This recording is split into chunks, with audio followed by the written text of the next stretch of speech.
اللهم يا فتاح يا عليم يا فتاح يا عليم افتح لنا وذريتنا معرفة العلم فإنك أنت علام الغيوب وصلى الله على سيدنا محمد نبي الأمي وعلى صحبه وسلم والحمد لله رب العالمين.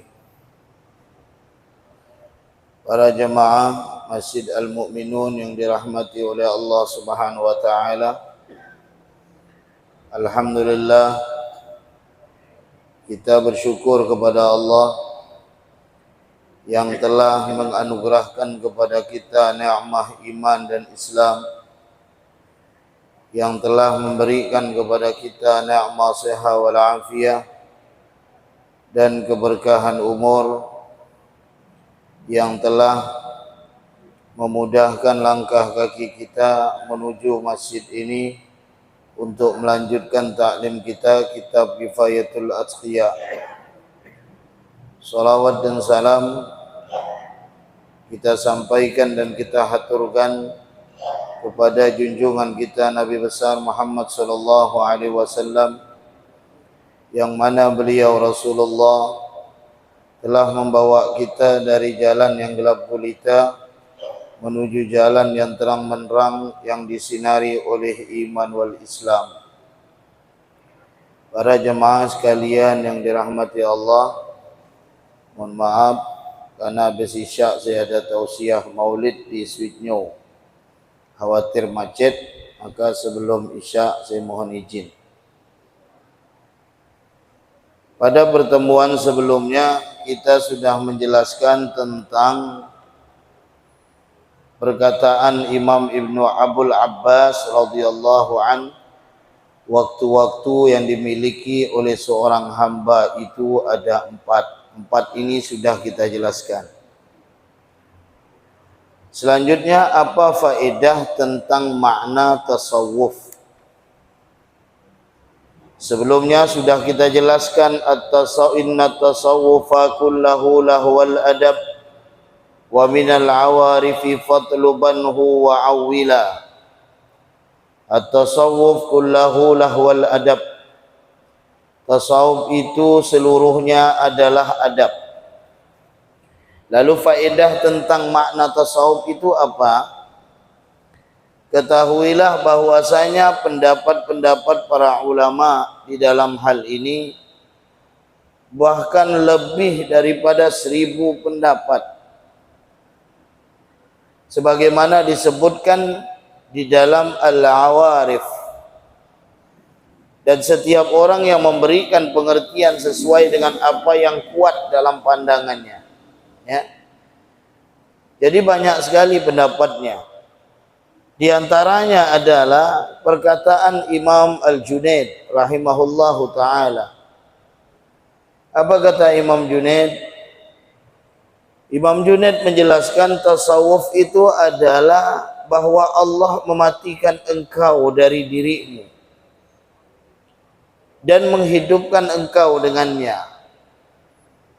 Itu Imam Junaid.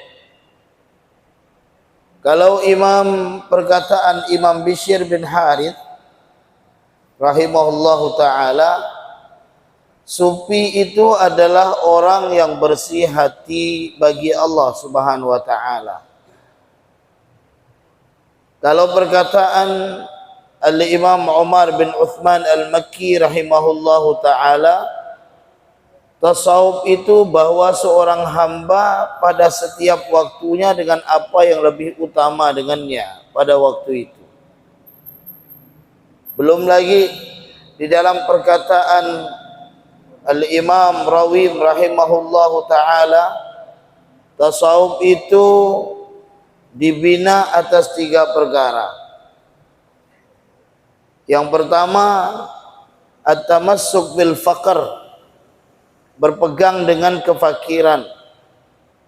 Yang kedua, mewujudkan memberi apa yang dimiliki. Dan yang ketiga, mengutamakan orang lain. Kemudian meninggalkan pantangan dan pilihan. Ini perkataan para ulama ketika mereka membahas tentang makna daripada tasawuf. Al-Imam Sahal rahimahullahu ta'ala, beliau berkata, sufi itu orang yang bersih dari kekeruhan dan dia penuh dengan tafakkur, ya.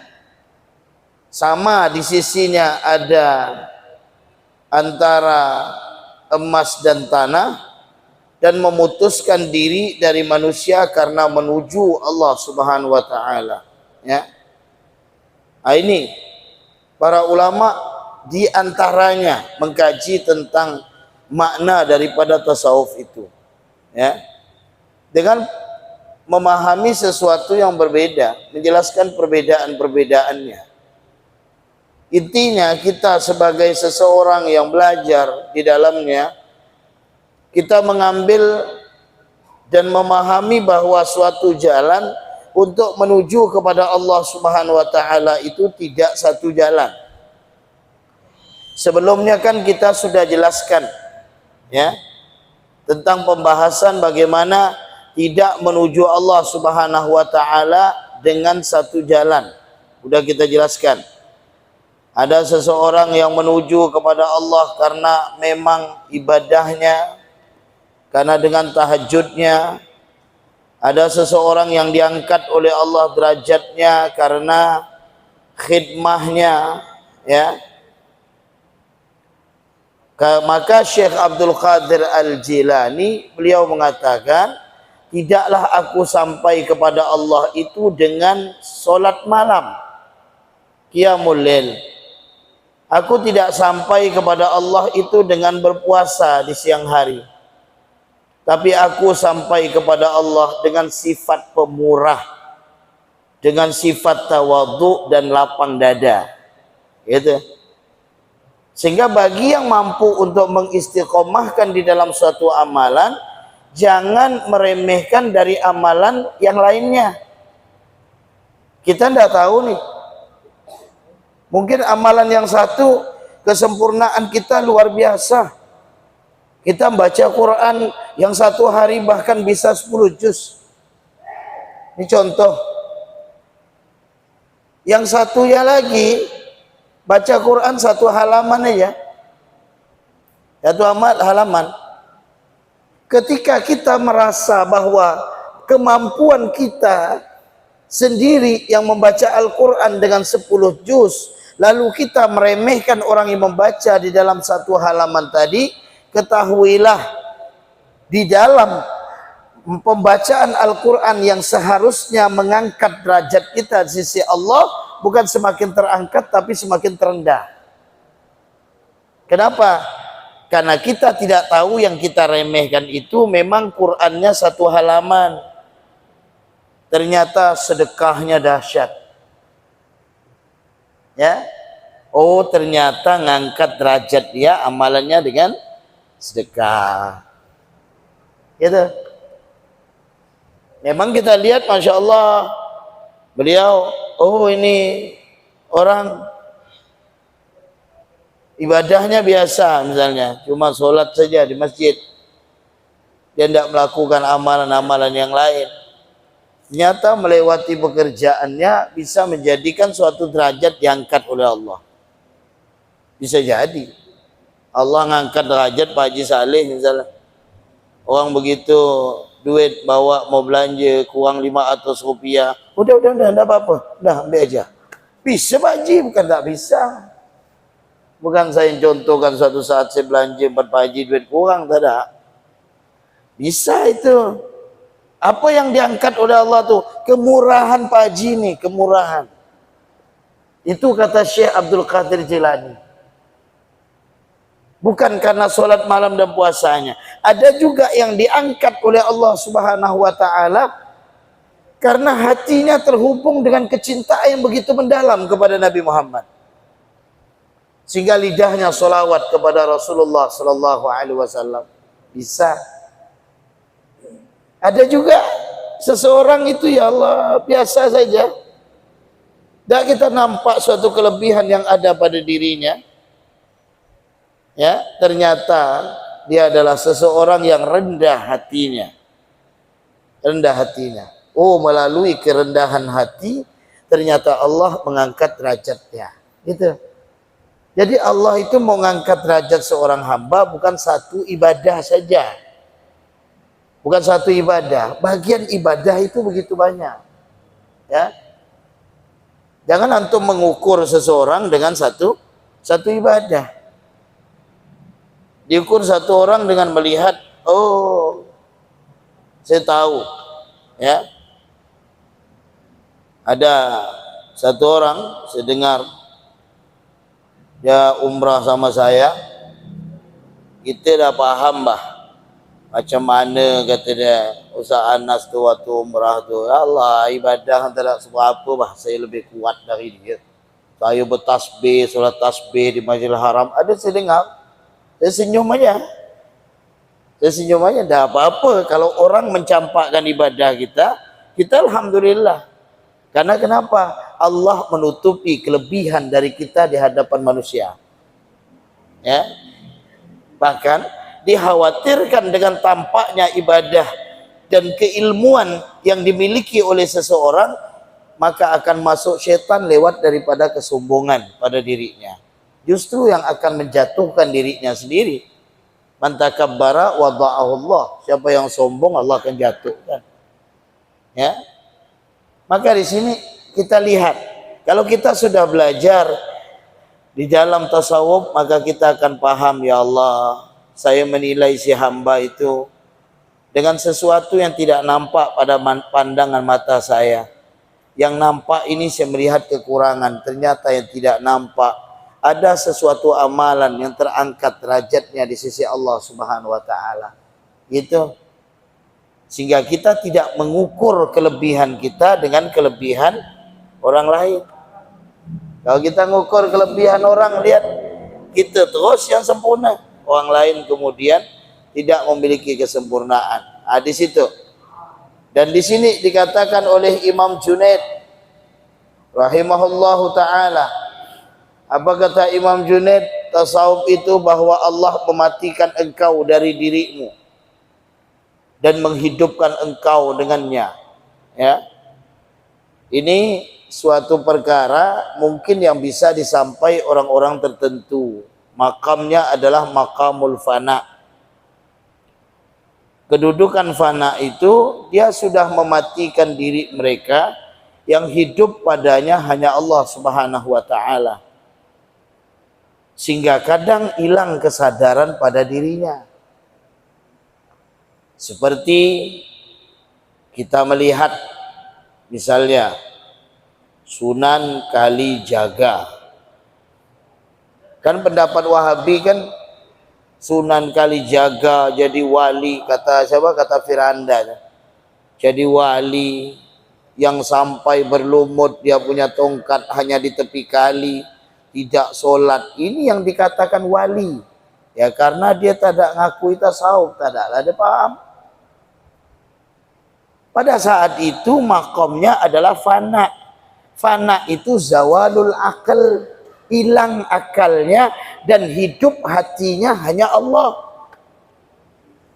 Hukumnya seperti orang gila. Hukumnya seperti orang gila. Coba kita lihat di Indonesia ini seperti yang viral, misalnya siapa?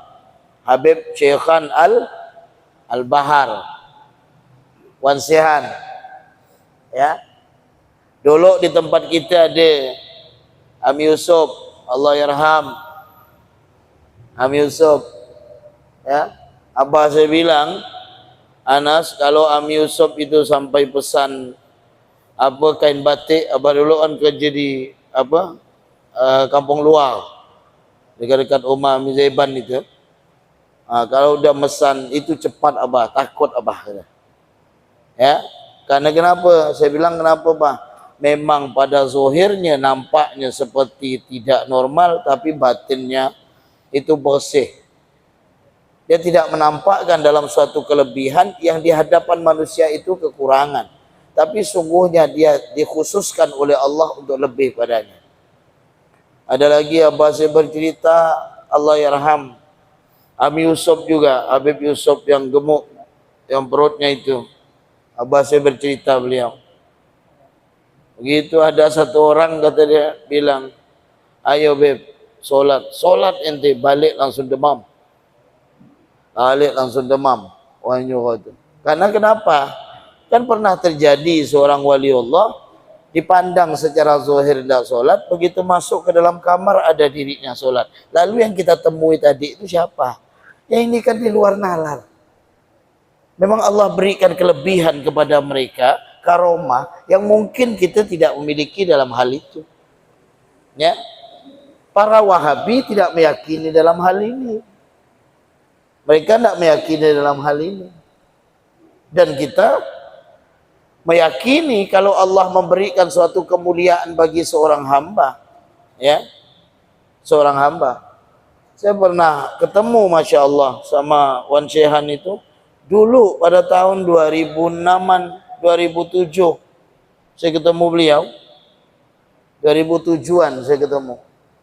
Waktu saya di Jakarta, saya pergi ke Bekasi. Waktu itu beliau di Bekasi tinggalnya.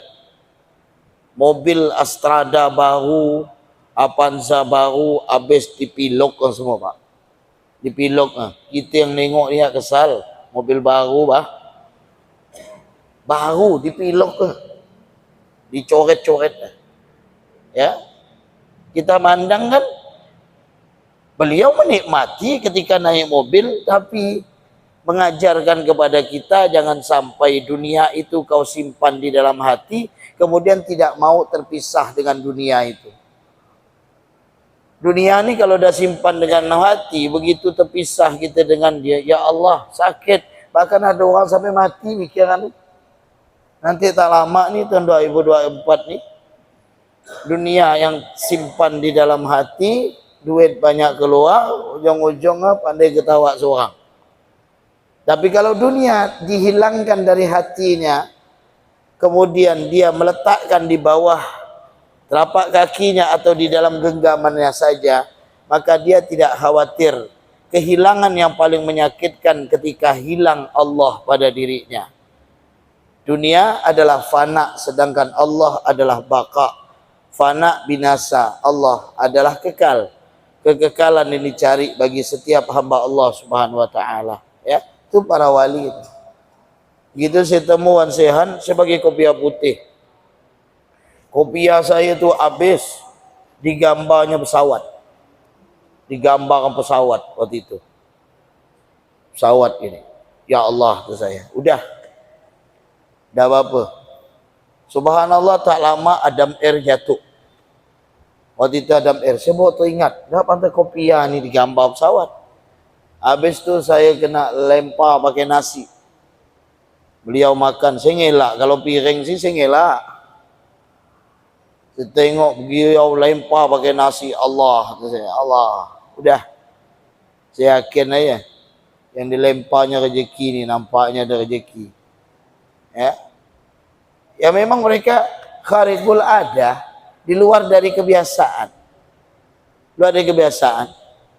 Saya pernah di daerah Malang. Di Gedang waktu itu. Saya berlima. Bagai macam marga kawan saya itu. Ada Al-Haddad, ada Al-Jufri, ada As-Safi. Pokoknya ada berlima kami kemarin. Lalu subhanallah ketemu satu orang. Marganya Al-Hamid, kalau tidak salah. Subhanallah. Saya tengok dia solat begini matanya. Ngapa pula orang ni itu saya ni. Selesai saya itu lapar benar memang perut tu. Yang kenyang cuma satu orang. Begitu selesai, dia bilang pergi ke dapur ada makanan. Itu 4 orang itu lapar itu.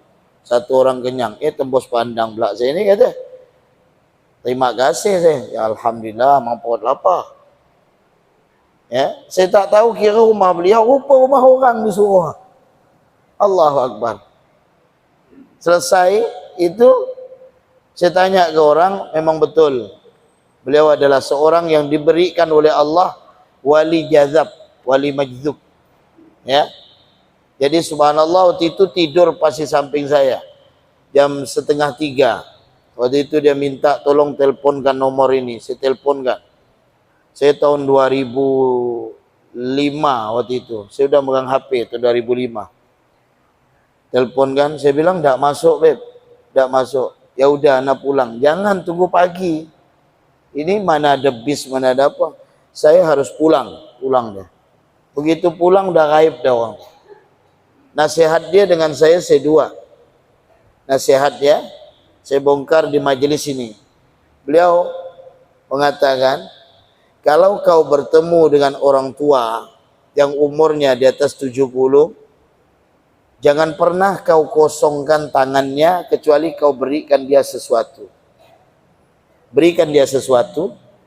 Yang kedua, jangan kau berikan sesuatu kecuali dia mendoakan engkau.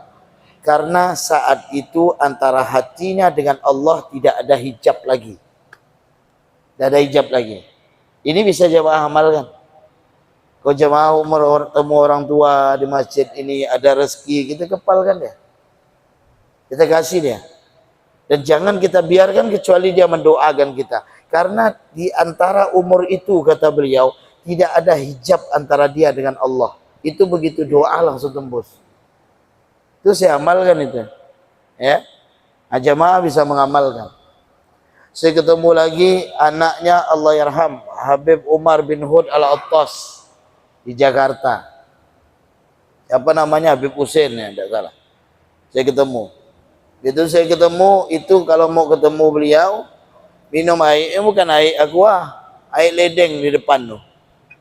Air ledeng. Saya tengok jamaah ngambil air ledeng, saya ambil saja. Saya sudah terbiasa dipanggil dulu air ledeng. Minum, jadi biasa aja. Bagi orang yang penggelik, subhanallah, balik semua sakit perut. Balik sakit perut. Begitu ada kawan saya mau salam, ditolaknya. Ditolaknya. Kenapa? Dia tidak memandang seorang itu dari zahirnya, tapi dari batinnya. Memang dibukakan oleh Allah. Itu namanya mukasyafatul qulub. Allah membuka hati seorang kekasihnya sehingga dia mengetahui hati orang yang dihadapkannya. Ya, maka kata ulama, kalau ada orang majzub, orang majdub tu wali itu, jangan kita dekati, bahaya. Dia suka menyampaikan aib-aib kita secara terbuka. Ya. Sementara kita pasti punya aib. Man talaba akhan bila aibin baqiya bila akhin. Siapa yang mencari saudara tidak punya aib, maka selama-lamanya dia tidak akan punya saudara. Ya. Itu seseorang yang sudah mematikan dirinya dan menghidupkan Allah padanya, pada hatinya. Itu kata Imam Junaid. Kemudian Imam Bishr bin Haris, beliau mengatakan sufi itu orang yang bersih hatinya bagi Allah. Orang yang bersih hatinya bagi Allah. Artinya kebersihan hatinya bukan hanya di hadapan manusia saja, tapi bersih hatinya untuk Allah Subhanahu wa taala. Bersih hatinya. Ya. Kebersihan di hadapan manusia mungkin biasa. Bersih hati karena hilangnya rasa dengki. Bersih hati karena hilangnya rasa sombong. Bersih hati karena hilangnya pada dirinya sifat iri. Bersih hati mungkin hilang pada dirinya rasa dendam, dia tidak punya. Tapi di sini bersih hatinya bagi Allah. Artinya apa? Kalau seseorang itu ya diberikan oleh Allah Subhanahu wa taala sesuatu kebersihan bagi hatinya, suatu sifat-sifat atau maksiat batin yang bisa dia tinggalkan, maka kebersihan hati itu bukan dengan tujuan mengharapkan sesuatu balasan daripada dunia, tapi dia lakukan karena Allah untuk sampai kepada mahabbatullah. Kan bersih hati ini bisa mendapatkan hasil dunia, bisa Pak, bisa Bu. Bapak Ibu, bersih hati bisa mendatangkan rezeki, bisa. Bersih hati bisa untuk memunculkan cahaya sehingga dirinya diberikan suatu kelebihan, ya, karena pandangannya adalah dengan cahaya Allah, bisa. Sebagaimana ittaqu firasatal mu'min fa innahu yanzuru binurillah. Hati-hati dengan firasatnya orang mukmin, dia memandang dengan cahayanya Allah. Bisa.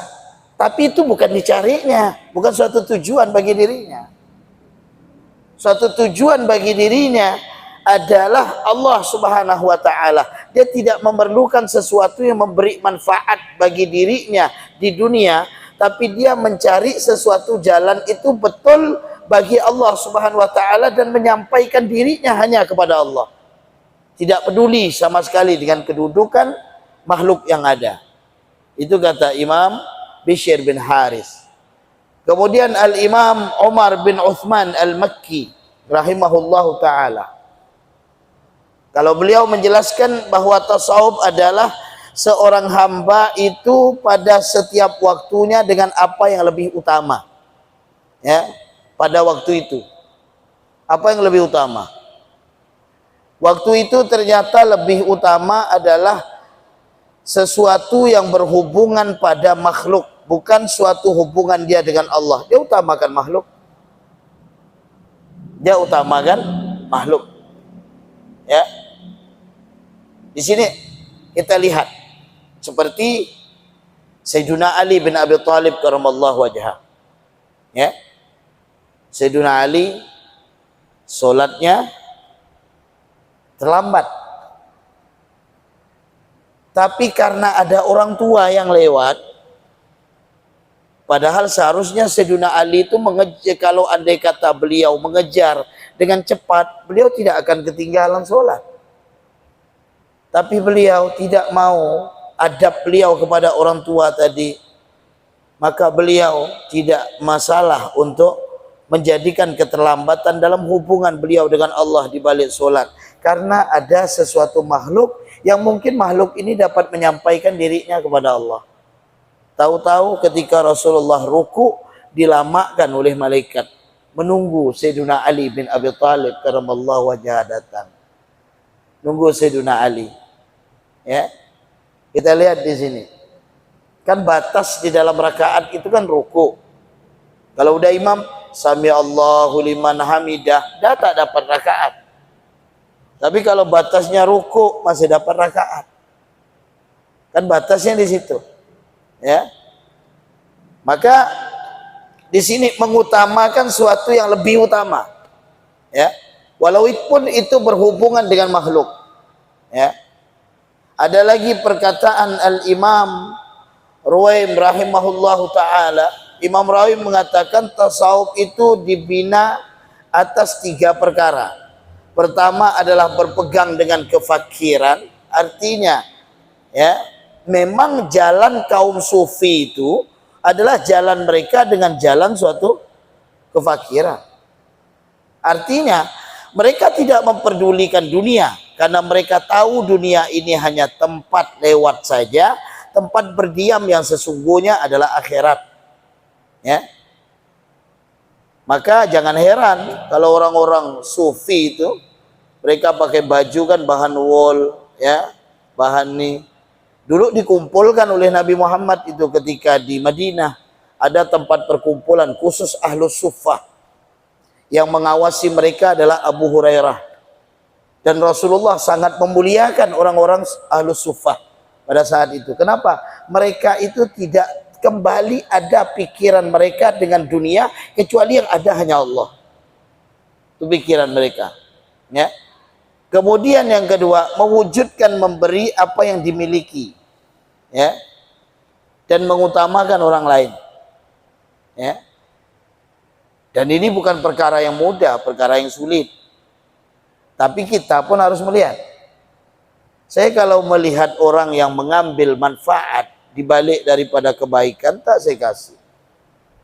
Ya, dia menyampaikan, wahai Ustaz, bukankah di antara yang dilakukan Nabi Muhammad itu adalah mendahulukan orang lain sebelum dirinya, dan dia bahkan memberikan apa yang ia cintai. Lan tanalul birra hatta tunfiqu mimma tuhibbun. Kalian tidak akan mendapat kebaikan sampai untuk apa? Memberikan apa yang kalian cintai. Habis itu baru dipinta cincin lah, dipinta jam. Ini judul dah mati saya. Ini judul. Karena kenapa? Allah menggerakkan hati seseorang untuk memberi kepada sehamba. Ketika si hamba itu menginginkan sesuatu, coba hubungkan kepada Allah. Pasti ada saja jalan, Allah akan menyampaikan dalam hal itu. Ya, tidak perlu kita menggunakan dalil untuk mengambil manfaat. Tidak perlu. Ya, saya mau minta bantu Pak Haji, tolong bantu semen 10 sak. Udah, mau amal jariah apa enggak? Udah. Tidak perlu saya sebelum minta bantu, barang siapa bersedekah ini, barang siapa sedekah ini, saya kirim ke Pak Haji terus. Sementara saya tahu Bapak Haji itu ahli sedekah, untuk apa saya ngirim dia padilah sedekah? Untuk apa? Intinya begitu. Jadi jangan sampai kita menjadikan ayat-ayat Allah sebagai manfaat bagi diri kita sendiri. Jangan. Ya. Maka justru akan membinasakan diri kita sendiri. Ya. Maka disitulah mengutamakan orang lain. Kalau walaupun kita menginginkan sesuatu itu, ya, dan ini sama-sama belajar karena berat yang dijelaskan beliau ini. Saya hanya menjelaskan isi kitabnya, untuk pelajarannya ya sama-sama lah. Saya seorang pun berat gak. Oleh sebab itu betapa mulia dan dalamnya ilmu dan pengamalan para ulama kita terdahulu.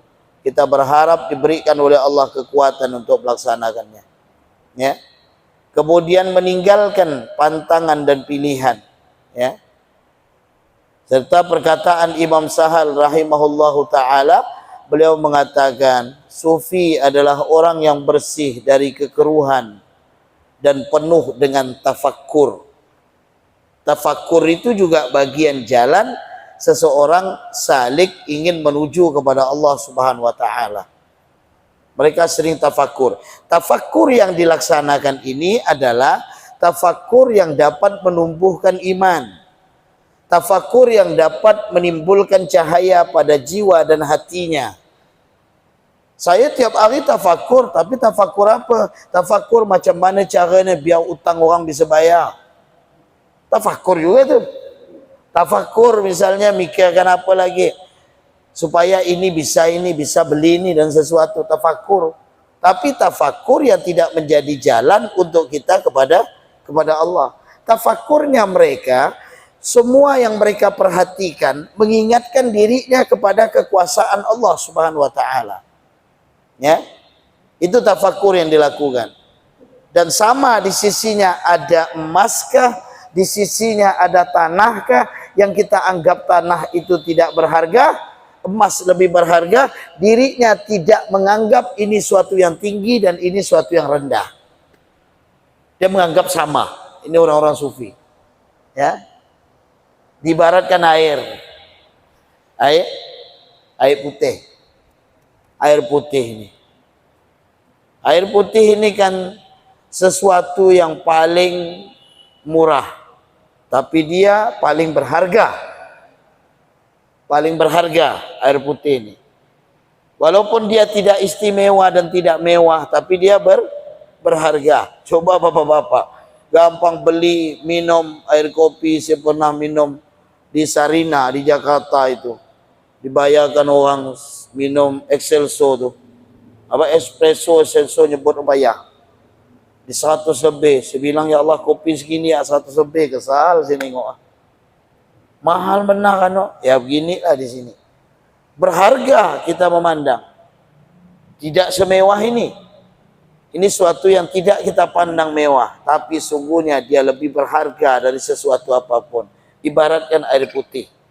Jangan kita menganggap sesuatu yang tinggi itu selamanya mampu mendatangkan manfaat, bisa jadi suatu yang rendah yang akan membawa dalam suatu manfaat bagi kita kepada Allah Subhanahu wa taala. Inilah sedikit pembahasan dan memutuskan diri dari manusia karena menuju kepada Allah Subhanahu wa taala, ya. Artinya mengutamakan Allah pada dirinya. Insyaallah selanjutnya kita akan jelaskan idla dalila ala tariqi ilal ilah illa mutaba'atur rasulil mutakammilah fi halihi wa fi'alihi wa maqalihi fatab'anna wa tabi'anna la ta'dila.